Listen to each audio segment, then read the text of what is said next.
देंगे। हरिद्वार से बड़ी खबर सामने आ रही है। केंद्रीय सड़क परिवहन मंत्री नितिन गडकरी का दौरा। हरिद्वार को देंगे विकास परियोजनाओं की सौगात। 30 राष्ट्रीय राजमार्ग की परियोजनाओं का होगा लोकार्पण। 4,750 करोड़ की परियोजनाओं का शिलान्यास। एलिवेटेड फ्लाईओवर और चमोली रुद्रप्रयाग में होगा चौड़ीकरण। कार्यक्रम में सीएम धामी रहेंगे मौजूद। तो बड़ी जानकारी सामने आ रही। उत्तराखंड सरकार के कई कैबिनेट मंत्री होंगे इसमें शामिल। तो 30 राष्ट्रीय राजमार्ग की सौगात जो है देने जा रहे हैं और 4,750 करोड़ की परियोजनाओं का शिलान्यास भी इस दौरान होगा और उत्तराखंड सरकार के कई कैबिनेट मंत्री शामिल होंगे। तो ये बड़ी जानकारी सामने आ रही है, जहां कार्यक्रम में मुख्यमंत्री जो है पुष्कर सिंह धामी भी मौजूद रहेंगे।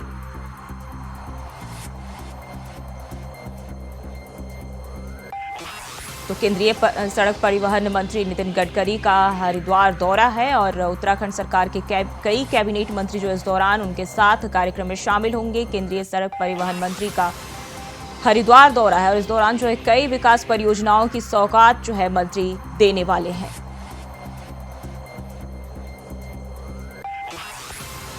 तो हरिद्वार से बड़ी जानकारी सामने आ रही है। केंद्रीय सड़क परिवहन मंत्री नितिन गडकरी का हरिद्वार दौरा है और हरिद्वार को विकास परियोजनाओं की सौगात देने जा रहे हैं और 30 राष्ट्रीय राजमार्ग की परियोजनाओं का भी लोकार्पण इस दौरान किया जाएगा और 4,750 करोड़ की परियोजनाओं का शिलान्यास किया जाएगा।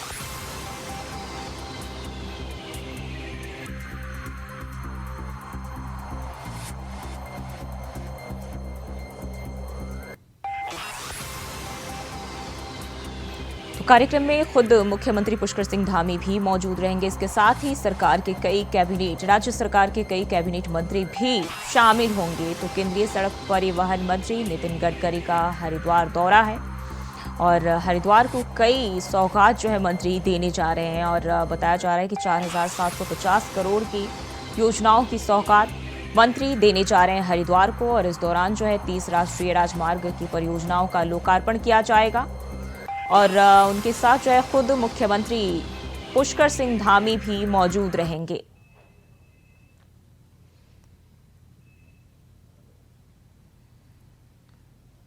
और इसी खबर पर ज्यादा जानकारी के साथ अभय कैंतुरा हमारे साथ जुड़ गए। अभय, नितिन गडकरी का हरिद्वार दौरा है, क्या जानकारी है इसको लेकर?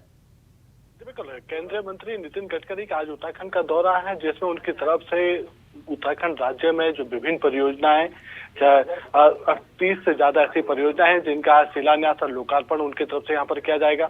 ये परियोजनाएं गढ़वाल मंडल और कुमाऊं मंडल दोनों ही जगहों पर इन परियोजनाओं का यहाँ पर शिलान्यास और भूमि पूजन होगा। पहले टनकपुर में कार्यक्रम है, यानी अब से कुछ देर बाद जो टनकपुर का मैदान है वहां पर ये कार्यक्रम शुरू होगा, जहां पर केंद्रीय मंत्री नितिन गडकरी होंगे, मुख्यमंत्री पुष्कर सिंह धामी भी इस कार्यक्रम में होंगे और लगभग 3,000 करोड़ से ज्यादा की परियोजनाएं जिनकी सौगात वहां पर दी जाएगी, जिसमें विभिन्न ये कह सकते हैं कि विभिन्न जगहों की जो सड़कें हैं, खासतौर पर जो राष्ट्रीय राजमार्ग हैं, वो जो सड़कें वहां पर बन रही हैं उनके चौड़ीकरण का वो उनकी सौगात वहां पर दी जाएगी। इसके बाद दोपहर बाद ये कह सकते हैं कि हरिद्वार में एक बड़ा भव्य कार्यक्रम हरिद्वार में होगा, जहां पर 4,000 करोड़ से ज्यादा की परियोजनाओं का शिलान्यास और भूमि पूजन केंद्रीय मंत्री नितिन गडकरी की तरफ से मुख्यमंत्री पुष्कर सिंह धामी की तरफ से वहां पर किया जाएगा। साथ ही जो देवीधुरा का जो फ्लाईओवर, एलिवेटेड जो फ्लाईओवर है, उस फ्लाईओवर का भी लोकार्पण केंद्रीय मंत्री की तरफ से यहाँ पर हरिद्वार में किया जाएगा। तो ये समझा जा सकता है कि उत्तराखंड राज्य को लगातार एक के बाद एक सौगातें केंद्र की तरफ से मिल रही है और जो डबल इंजन की सरकार का असर है वो यहाँ पर देखने को मिल रहा है।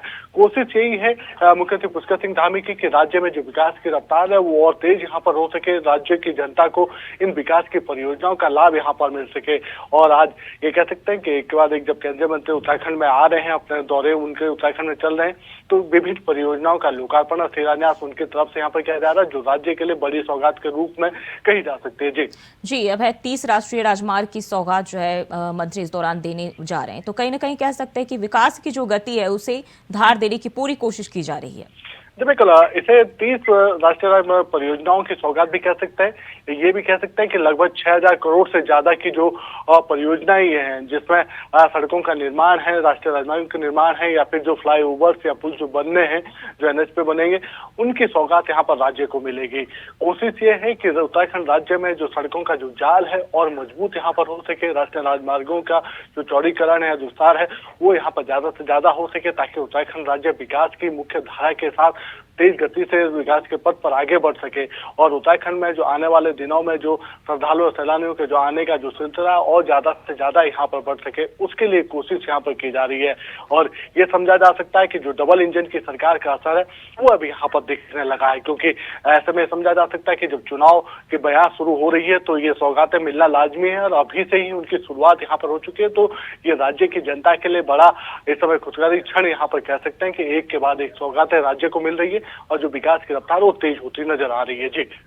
जी, कब से उनका ये कार्यक्रम शुरू होगा? और बताया जा रहा है कि सीएम के अलावा सीएम जो है खुद ही इसमें शामिल होंगे, उनके अलावा और कौन कौन से नेता इस दौरान मौजूद रह सकते हैं? जी बिल्कुल, ये कह सकते हैं कि केंद्रीय सड़क एवं राजमार्ग जो मंत्री हैं नितिन गडकरी अब से कुछ देर पहले ही यहाँ उत्तराखंड में पहुंचे हैं। पहले जौलीग्रांट एयरपोर्ट पर उनका मुख्यमंत्री पुष्कर सिंह धामी ने उनका वहां पर स्वागत किया और उसके बाद सीधे अब टनकपुर वो उनके आने का कार्यक्रम है। कुछ देर में कह सकते हैं कि लगभग 12:15 बजे का वो समय यहाँ पर होगा जब ये कार्यक्रम वहां पर होगा। लोकार्पण और शिलान्यास का जो कार्यक्रम है वो वहां पर होगा। मुख्यमंत्री पुष्कर सिंह धामी उस कार्यक्रम में भी मौजूद रहेंगे। इसके अलावा जो क्षेत्रीय जो विधायक हैं वो वहां पर मौजूद रहेंगे। कोशिश यही है कि इन कार्यक्रमों के माध्यम से राज्य की जनता को विकास परियोजनाओं की जो सौगात है वो यहाँ पर दी जा सके। और ये कहा जा सकता है कि कुमाऊं मंडल में इस समय जिस प्रकार से विकास के काम इस समय चल रहे हैं वो सीधे तौर पर दोनों ही राज्य के लिए बड़ा लाभकारी उन परियोजनाओं को यहाँ पर समझा जा सकता है, जिसका आने वाले समय में राज्य की जनता को भी लाभ यहाँ पर मिलेगा। जी, तो कह सकते हैं कि कहीं ना कहीं इन परियोजनाओं का लाभ जहां जनता को मिल रही है तो वहीं दूसरी तरफ सरकार को भी चुनाव में देखने को मिल सकता है। बिल्कुल, इसका असर ये कह सकते हैं कि इन परियोजनाओं के लाभ के जरिए बीजेपी की जो सरकार है वो सरकार यहाँ पर लाभ उठाने की कोशिश यहाँ पर करेगी, क्योंकि अभी जनता की जो मांग है वो विकास के परियोजनाओं को और बढ़ाने की है ताकि राज्य में विकास की रफ्तार और तेज हो सके, उन विकास की योजनाओं का लाभ जनता को यहाँ पर मिल सके। और सरकार इसे उपलब्धियों के रूप में भी इसे देख रही है ताकि आने वाले समय में चुनाव के दौरान इन उपलब्धियों को जनता के सामने रख सके और पुनः वापस जनता का भरोसा जीतने में वो यहाँ पर कामयाब हो सके। तो ये समझा जा सकता है कि चुनाव से पहले जो विकास के जो काम है उन विकास के कामों की परियोजनाओं की सौगात राज्य को मिल रही है और जनता में एक कह सकते हैं कि सरकार के प्रति जो आभार और जनता सरकार का आभार भी यहाँ पर प्रकट कर रही है। जी, अभी बहुत बहुत शुक्रिया आपका तमाम जानकारी के लिए।